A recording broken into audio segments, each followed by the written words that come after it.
ക്ഷമിക്കണേ സൂര്യേട്ട. എനിക്ക് വേറൊരു നിവൃത്തിയില്ലാത്തതുകൊണ്ട്.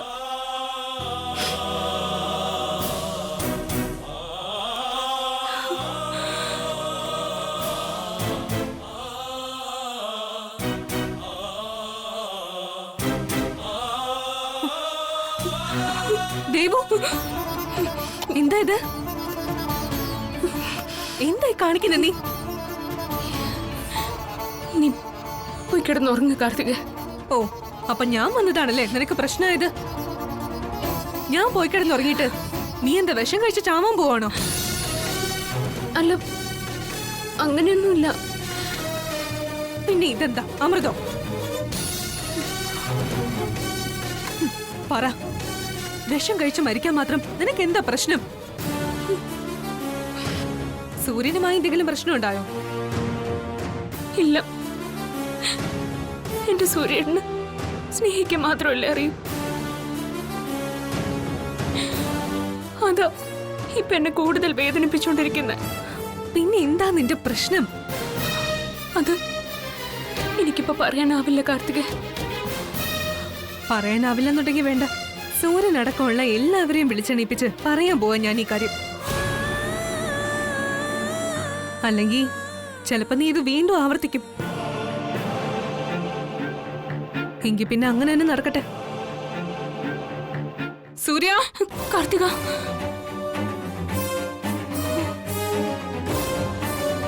എങ്കിൽ നീ പറയേ, എന്താ നിന്റെ പ്രശ്നം?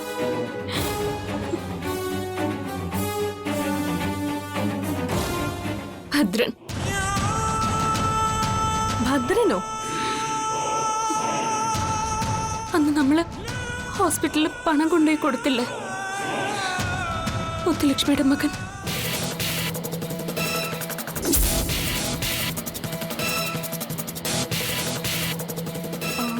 അവൻ എങ്ങനെ ദേവു നിനക്കൊരു പ്രശ്നമാവുന്നേ?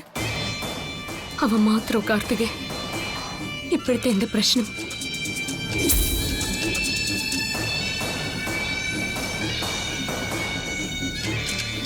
സ്വർഗം പോലെ കഴിഞ്ഞിരുന്ന ഈ കുടുംബത്തിലേക്ക് ഒരു വിഷജന്തുവിനെ പോലെ അവൻ കയറി വന്നു.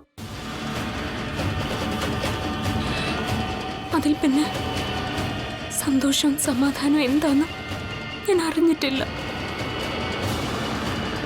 സൂര്യേട്ടനെ നിങ്ങളെയൊക്കെ കാണിക്കാൻ പുറമേ ചിരിച്ചുകൊണ്ടിരിക്കുമ്പോഴും എന്റെ ഉള്ളിൽ വെന്തൊരുകിക്കൊണ്ടിരിക്കുക. ഓരോ നിമിഷവും പ്രാണനെ വരിഞ്ഞു മുറുക്കുന്ന മരണവേദനയേക്കാൾ ഭേദമാവും ഒറ്റ നിമിഷം കൊണ്ട് ഞാൻ ഈ ജീവിതം അവസാനിപ്പിക്കുന്നത്. എനിക്കൊന്നും മനസ്സിലാവുന്നില്ല ദേവു. ആ കാട്ടുമൊക്കെ കിടക്കുന്ന ഭദ്രനും നീയുമായി എന്താ ബന്ധം? കുറച്ചുനാൾ ഞാനും അവിടെ ഉണ്ടായിരുന്നല്ലോ കാർത്തിക. അന്ന് അവന്റെ വീട്ടിൽ വെച്ചല്ലേ എനിക്കുള്ള ചികിത്സ നടത്തിയത്. അതുകൊണ്ട്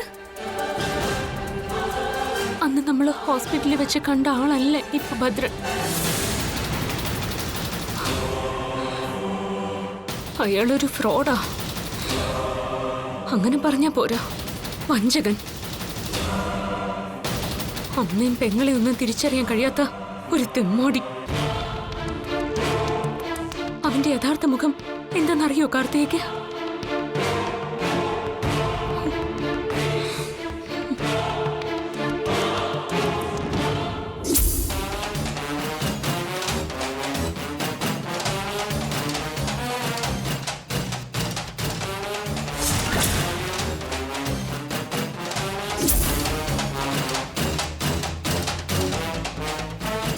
അതിനുള്ള എന്ത് ബന്ധമാണോ നമുക്കിടയിലുള്ളത്? എല്ലാവിധ ബന്ധവും. അടിവരയിട്ട് പറഞ്ഞാൽ നിന്റെ വയറ്റിൽ കിടക്കുന്ന കൊച്ചിന്റെ തന്ത ഞാനാണെന്നുള്ള ബന്ധം. എന്ത് അനാവശ്യമാണോ താനീ പറയുന്നത്? അടങ്ങി നിക്കടി.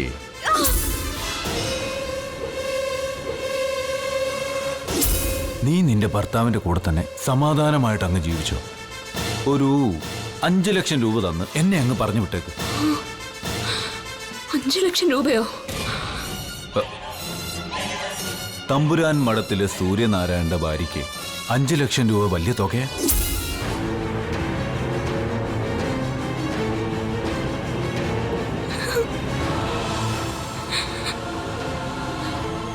എന്റെ വയറ്റിൽ കിടക്കുന്ന കുഞ്ഞ് സൂര്യേട്ടൻ്റെതല്ലാന്ന്. ഞാനത് വിശ്വസിക്കുന്നില്ല കാർത്തിക, ഒരിക്കലും വിശ്വസിക്കുകയില്ല. അത് അങ്ങനെയാവാൻ പറ്റില്ല. പക്ഷെ അവൻ എന്നോട് മോശമായിട്ട് സംസാരിക്കുകയും പെരുമാറുകയൊക്കെ ചെയ്തത് ഓർക്കുമ്പോ ആ എന്നെയാണ് സൂര്യേട്ടൻ മനസ്സറിഞ്ഞ് സ്നേഹിക്കുന്നതെന്ന് ഓർക്കുമ്പോ എനിക്കത് സഹിക്കാൻ പറ്റുന്നില്ല. ഈ പറഞ്ഞതൊക്കെ സത്യമാണെന്നുള്ളതിന് എന്താ ദൈവം ഉറപ്പ്? നീ ഭദ്രനെ അവിടെ വെച്ച് കണ്ടിട്ട് പോലില്ലെന്നല്ലേ പറഞ്ഞത്? അവൻ പണം തട്ടാൻ വേണ്ടി കള്ളം പറഞ്ഞാണെങ്കിലോ? അങ്ങനെ കരുതായിരുന്നു. അവന്റെ കയ്യില് ഫോട്ടോസ് ഒന്നും ഇല്ലായിരുന്നെങ്കിൽ. ഫോട്ടോസോ? നീ കണ്ടോ അത്? കണ്ടില്ല. എനിക്ക് അത് കാണാൻ പോലും അറപ്പാ. എന്റെ സൂര്യേട്ടനോടൊപ്പം അല്ലാതെ മറ്റൊരാളുടെ കൂടെ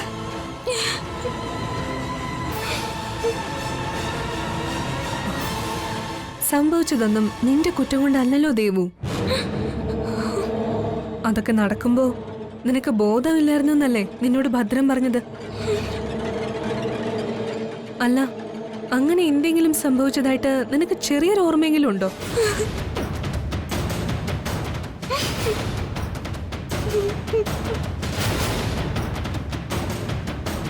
ഏത് ബോധക്കേടിലും ഒരു പെണ്ണിന് എന്തായാലും അറിയാൻ പറ്റുമല്ലോ അത്. കാർത്തിക, ഞാൻ 1000 വട്ടം ആലോചിച്ചു. പക്ഷെ എന്റെ ഓർമ്മയിലൊന്നും വരുന്നില്ല. ബോധം വരുമ്പോ ഞാൻ മുത്തുലക്ഷ്മിയുടെ വീട്ടിൽ കിടക്കുകയായിരുന്നു. ഒക്കെ എന്റെ തെറ്റാ. ഞാൻ അന്ന് നിന്നെ കൊക്കയിൽ തള്ളിയിട്ടില്ലായിരുന്നെങ്കിൽ. അങ്ങനെയൊന്നും ഇപ്പൊ ആലോചിക്കേണ്ട കാർത്തിക. സംഭവിക്കാനുള്ളതൊക്കെ സംഭവിച്ചു പോയില്ലേ, ഇനി ഇത് തിരുത്താനാവില്ലല്ലോ. ഇതെന്താ ദേവു നീ സ്വന്തം കാര്യത്തിൽ ആലോചിക്കാത്തത്? കാടിനുള്ളിലെ ആ വീട്ടിൽ വെച്ച് അങ്ങനെയൊക്കെ സംഭവിച്ചു എന്ന് തന്നെ കരുതുക. അല്ല, സംഭവിച്ചു പോയി. ഇനി അത് നമുക്ക് തിരുത്താനാവില്ലല്ലോ. ചെയ്യാവുന്നതൊന്നേ ഉള്ളൂ. ആ സംഭവം, ആ ഓർമ്മ തന്നെ നീ മനസ്സിൽ നിന്ന് മായ്ച്ചു കളയുക. ഒരു ചെടിയിൽ പുഴുക്കത്തേറ്റാൽ ഇലയിലെ ദേവവും നുള്ളിക്കളയുക. ചെടി കടയോടെ ആരെങ്കിലും വെട്ടിക്കളയോ? അത് മാത്രമല്ല, ഒന്നല്ല 2 ജീവനാ നീ ഇപ്പൊ കൊണ്ടു നടക്കുന്നത്. നീ ഏറ്റവും കൂടുതൽ സ്നേഹിക്കുന്ന നിന്റെ സൂര്യേട്ടന്റെ കുഞ്ഞിനെ കൂടിയാകും നിന്റെ ആത്മഹത്യയിലൂടെ നീ ഇല്ലാതാക്കുന്നത്. തമ്പുരാൻ മഠത്തിന്റെ അനന്തരാവകാശിയെ. എനിക്ക് മുന്നിൽ വേറൊരു വഴിയില്ല കാർത്തിക. എന്റെ സൂര്യേട്ടൻ ഈ സമൂഹത്തിന് മുന്നിൽ തല താഴ്ത്തി നിൽക്കുക. അതും ഈ ഞാൻ കാരണം.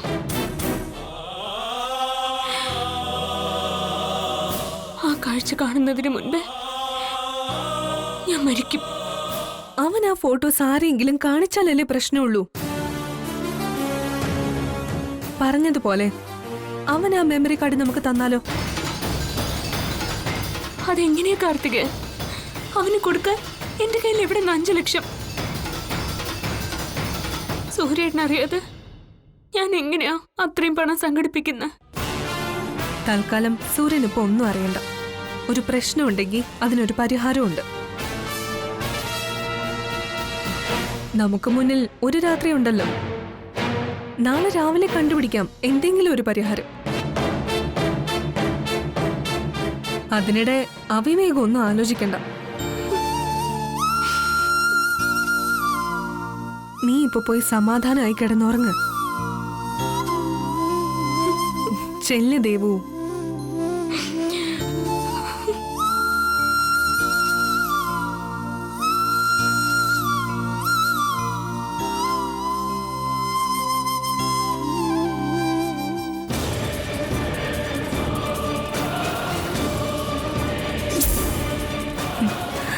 നിനക്കിനി അത് ജീവിതത്തിൽ ഒരിക്കലും കിട്ടാൻ പോകുന്നില്ലടി. സമാധാനം.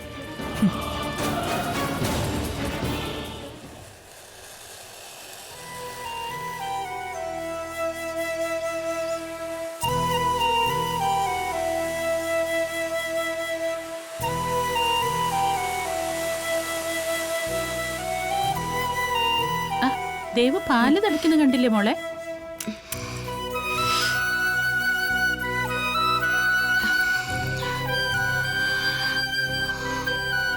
എന്താ മോളെ, എന്തു പറ്റി? കണ്ണൊക്കെ നിറഞ്ഞിരിക്കുന്നല്ലോ.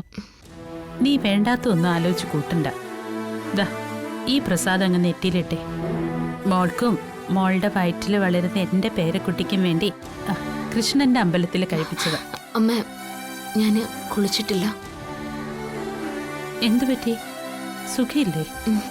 പനിയൊന്നുമില്ലല്ലോ? ഇല്ല. ഇപ്പൊ ഒരാളല്ലല്ലോ, വേറൊരാൾ കൂടിയില്ലേ? ഞാൻ എൻ്റെ ഈ കുഞ്ഞുവാവയുടെ കാര്യമാണ് പറഞ്ഞത്. അപ്പൊ ഇടയ്ക്കിടയ്ക്ക് ഇങ്ങനെ ദേഹനൊമ്പരവും തലവേദനയും മനംപുരട്ടിലും ഒക്കെ ഉണ്ടാവും. അതൊക്കെ നമ്മൾ പെണ്ണുങ്ങളുടെ ജാതകത്തിൽ പറഞ്ഞിട്ടുള്ളതാ. ദേ കുറച്ചു നേരം പോയി കിടന്നേ. ഇവിടുത്തെ കാര്യങ്ങളൊക്കെ അമ്മ നോക്കിക്കോളാം. ചെല്ലേ, മോള് പോയി കിടക്ക.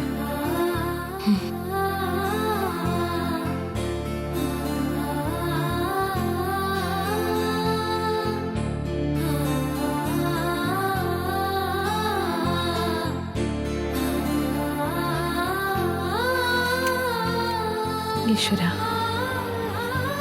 ഇനിയെങ്കിലും എൻ്റെ കുഞ്ഞിന് അരുതാത്തൊന്നും സംഭവിക്കല്ലേ.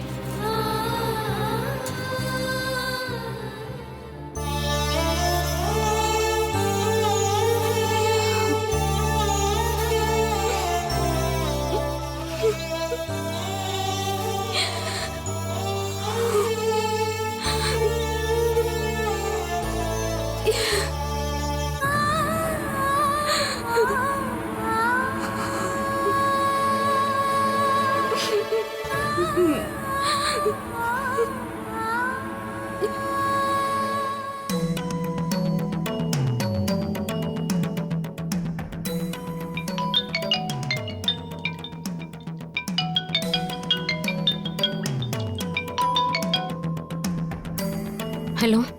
ആ ദേവുട്ടി, ഇത് ഞാനാ ഭദ്രൻ.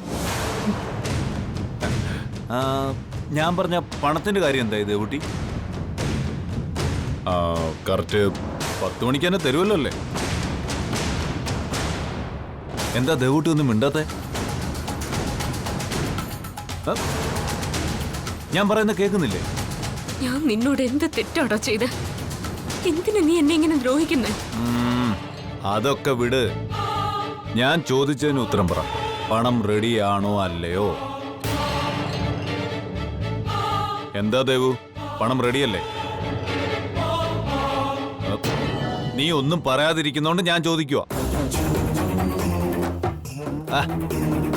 ഒരു കാര്യം ഞാൻ പറഞ്ഞേക്കാം. വളരെ മര്യാദക്കാരനായിട്ടാണ് ഞാൻ നിന്നോട് സംസാരിക്കുന്നത്. എപ്പോഴും ഞാനങ്ങനെ ആവണമെന്നില്ല. ഞാൻ പറയുന്ന സമയത്ത് എൻ്റെ കയ്യിൽ 5 ലക്ഷം രൂപ നീ തന്നില്ല എന്നുണ്ടെങ്കിൽ മര്യാദയൊക്കെ ഞാനങ്ങ് മറക്കും. എന്റെ കയ്യിലുള്ള ഫോട്ടോസ് നിന്റെ കെട്ടിയോന്റെ മൊബൈലിലോട്ട് ഞാൻ അയച്ചു കൊടുക്കും. പിന്നെ എന്താ സംഭവിക്കുന്നതെന്ന് ഞാൻ പ്രത്യേകം പറയേണ്ട ആവശ്യമില്ലല്ലോ. അതുകൊണ്ട് അങ്ങനെ ഒന്നും നീ എന്നെ കൊണ്ട് ചെയ്യിപ്പിക്കരുത്. നിന്റെ കുടുംബം കുളം തോണ്ടണമെന്ന് എനിക്ക് തീരെ താല്പര്യമില്ല. അതുകൊണ്ട് മര്യാദയ്ക്ക് നല്ല മോളായിട്ട് ഞാൻ പറഞ്ഞ പണം തന്നോ? Okay, by.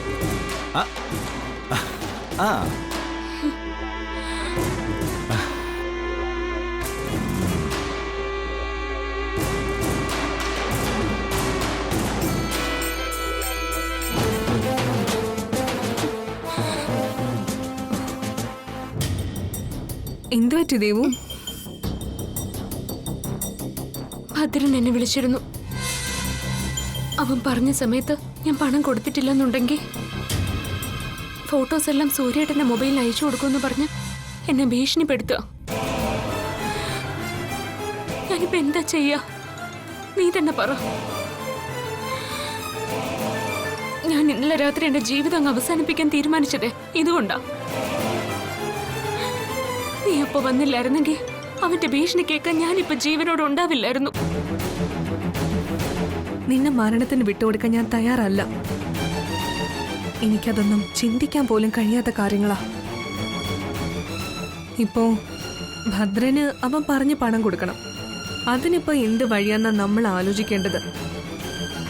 നമ്മുടെ മുന്നിൽ സമയം വളരെ കുറവാ. ഞാൻ ആലോചിച്ചിട്ട് ഒരു വഴിയും കാണുന്നില്ല കാർത്തിക്. സൂര്യേട്ടനോട് ചോദിച്ചാ 5 ലക്ഷം എന്നല്ല 10 ലക്ഷം വേണമെങ്കിലും എനിക്ക് തരും. പക്ഷെ എന്തിനാന്ന് ചോദിച്ചാ ഞാൻ സൂര്യേട്ടനോട് എന്ത് മറുപടി പറയും? നീ തന്നെ എന്തെങ്കിലും ഒരു വഴി പറ.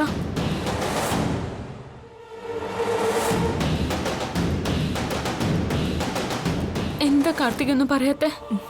എന്തെങ്കിലും ഒരു വഴി പറ. ഞാൻ പറയാം.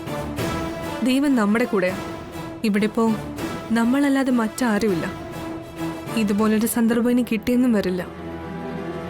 നീ എന്തായി പറഞ്ഞു വരുന്നു? നിന്റെ ആഭരണങ്ങൾ അലമാരയിൽ ഇരിപ്പുണ്ടല്ലോ അല്ലേ? ഉണ്ട്. തൽക്കാലം അതെടുത്ത് നമുക്ക് ഏതെങ്കിലും ഒരു ഫിനാൻസിൽ പണയം വെക്കാം. അതല്ലാതെ പണം സംഘടിപ്പിക്കാൻ വേറെ വഴിയൊന്നും ഞാൻ കാണുന്നില്ല. അവൻ പറഞ്ഞ 5 ലക്ഷം രൂപ കൊടുത്താ പിന്നെ അവൻ നിന്നെ ശല്യം ചെയ്യില്ല. കാശ് കിട്ടിയ ഫോട്ടോസൊക്കെ അവൻ ഉറപ്പായിട്ട് തരുകയും ചെയ്യും. അതോടെ ഭദ്രൻ എന്ന ചാപ്റ്റർ ക്ലോസ്. നീ പറയുന്നതൊക്കെ ശരിയാ.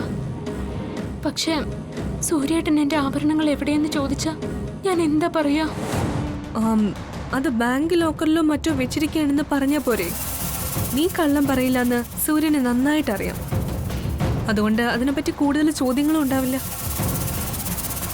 ദേ നോക്കിക്കേ, ഇതല്ലാതെ മറ്റു വഴിയൊന്നും ഞാൻ ആലോചിച്ചിട്ട് കാണുന്നില്ല. വെറുതെ ചിന്തിച്ചിരുന്ന സമയം കളയാതെ ആഭരണങ്ങൾ എടുക്ക്. വാ ദേവു.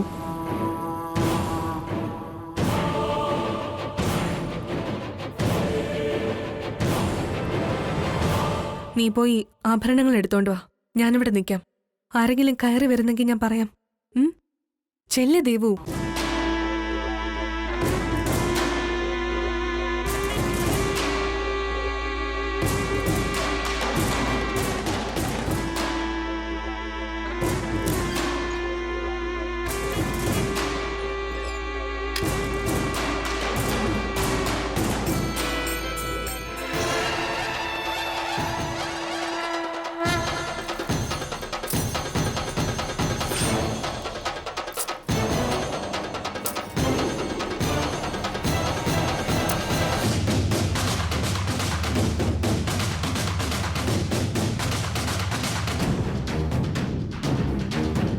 എല്ലായിടത്തില്ലേ? എന്തെങ്കിലും കുഴപ്പമുണ്ടാവോ കാർത്തികേ? ആ ഭദ്രൻ പറഞ്ഞ സമയത്ത് പണം കൊടുത്തില്ലെങ്കിലാ കുഴപ്പമുണ്ടാവുന്നത്. എന്നാലും എനിക്കൊരു പേടി. ദേവു, ഈ ആഭരണങ്ങളൊക്കെ എവിടെ പോയെന്ന് സൂര്യനല്ലേ ചോദിക്കൂ. അപ്പം നമ്മൾ പ്ലാൻ ചെയ്ത പോലെ എന്തെങ്കിലും ഒരു കള്ളം അങ്ങ് പറഞ്ഞാ മതി. ആ ഭദ്രനെ തുടക്കത്തിലെ തന്നെ അടക്കി നിർത്തിയില്ലെങ്കിൽ നിന്റെ കുടുംബജീവിതത്തിന്റെ സമാധാനം കെടുത്താനായി പുറകെ വന്നുകൊണ്ടേയിരിക്കും. ആഭരണങ്ങൾ പോകുന്നതിനേക്കാൾ വലുത് നമ്മുടെ മനസ്സമാധാനമാണ്. അതില്ലെങ്കിൽ എത്ര പൊന്നിട്ട് നടന്നിട്ട് ഒരു കാര്യമില്ല. ആരെങ്കിലും വന്ന് കാണുന്നതിന് മുമ്പ് വാ വാ ദേവു.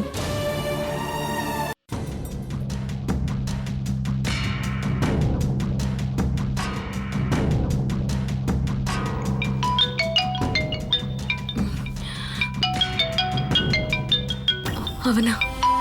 എടുക്ക. പറയാ. പറയേണ്ടത് നീയല്ലേ ദേവു? എന്തായി? പണമല്ലേ നിനക്ക് വേണ്ടത്? അതെന്റെ കയ്യിലുണ്ട്.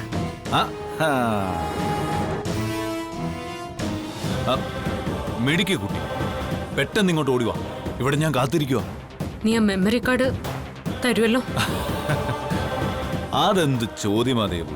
500 രൂപ വിലയുള്ള മെമ്മറി കാർഡ് ദേവൂട്ടി 5 ലക്ഷം രൂപ വരുമ്പോ ഞാൻ തരണ്ടേ? വേഗം വന്നേ. നമുക്ക് പോവാം.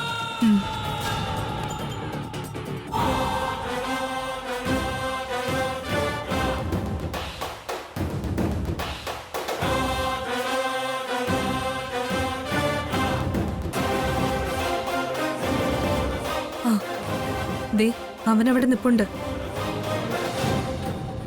നീ പോയി പണം കൊടുത്ത് അവന്റെ കയ്യിലുള്ള മെമ്മറി കാർഡ് വാങ്ങിച്ചോണ്ട് വാ. നീയും കൂടി വാ കാർത്തിക്. ഞാൻ നിന്റെ കൂടെ വന്നാ അവൻ എന്തെങ്കിലും സംശയം തോന്നും. അതുകൊണ്ട് നീ മാത്രം പോയാൽ മതി. ഞാൻ ഇവിടെ ഇരുന്ന് നോക്കിക്കോളാം.